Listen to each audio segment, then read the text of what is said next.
Hi friends, welcome to my channel Vinod Bellamkonda. ఈ రోజు మనం చూస్తున్నాం drum stick and egg curry అనేది ఎలా ప్రిపేర్ చేసుకోవాలో చూసేద్దాం.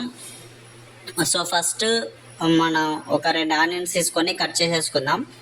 కట్ చేసేసుకొని పక్కన పెట్టుకొని మనకి టమోటాలు ఒక 3-4 తీసుకుందాం. ఎందుకంటే టమోటా ఫ్లేవర్ అనేది బాగా ఈ కర్రీలో తెలుస్తుంది. సో 3-4 తీసేసుకొని దాన్ని కూడా ఇలాగే కట్ చేసేసుకొని పక్కన పెట్టేసుకుందాం.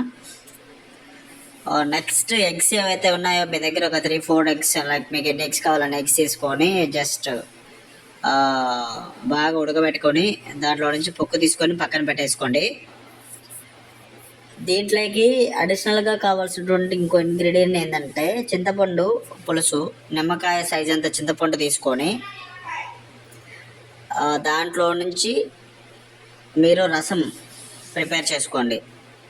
బాగా కలపండి, వాటర్లో బాగా కలిపితే మీకు రసం వస్తాయి. సో ఆ రసం అనేది పక్కన పెట్టుకోండి.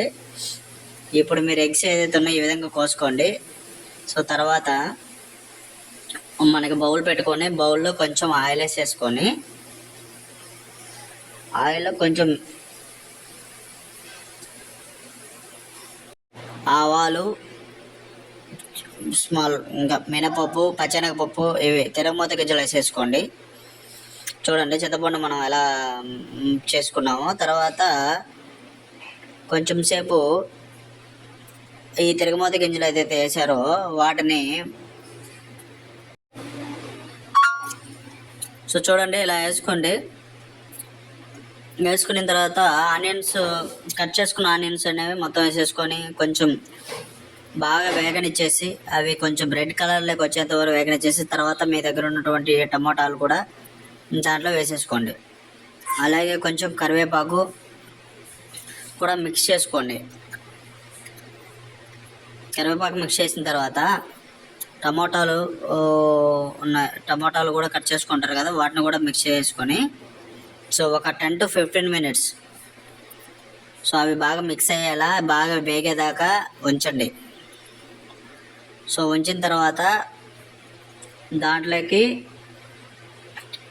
మీరు అడిషనల్గా వేయాల్సినటువంటి ఏంటంటే వెల్లుల్లి మీ దగ్గర ఉంటే వేసుకోండి, ఓకేనా. తర్వాత మీరు ఏదైతే డ్రమ్ స్టిక్స్ కట్ చేసి పెట్టుకున్నారో వాటిని కూడా యాడ్ చేసేసుకొని బాగా కలిపెట్టేసుకున్న తర్వాత మిక్స్ చేసుకోండి. నీట్గా మిక్స్ చేసుకున్న తర్వాత కొంచెం పసుపు, అలాగే కొంచెం కారం మీరు ఎంత తింటారో దాన్ని బట్టి యాడ్ చేసుకోండి.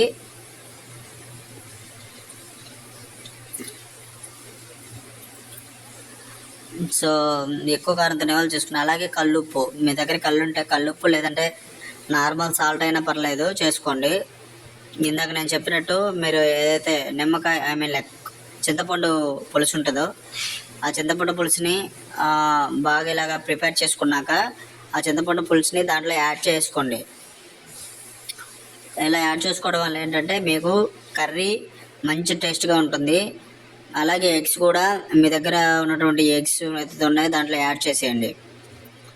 సో ఇలా ఫ్రెండ్స్, సో ఇలా యాడ్ చేసుకోవడం ఫైనల్ కర్రీ అనేది ఇలా వస్తుంది. మన ఛానల్ ఎవరైతే ఫస్ట్ టైం చూస్తారో వాళ్ళు ఒక లైక్ చేసుకోండి. ఖచ్చితంగా లైక్ అయ్యండి ఫ్రెండ్స్, మర్చిపోకండి. అలాగే సబ్స్క్రైబ్ చేసుకోండి ప్లీజ్, మీ సపోర్ట్ కావాలి.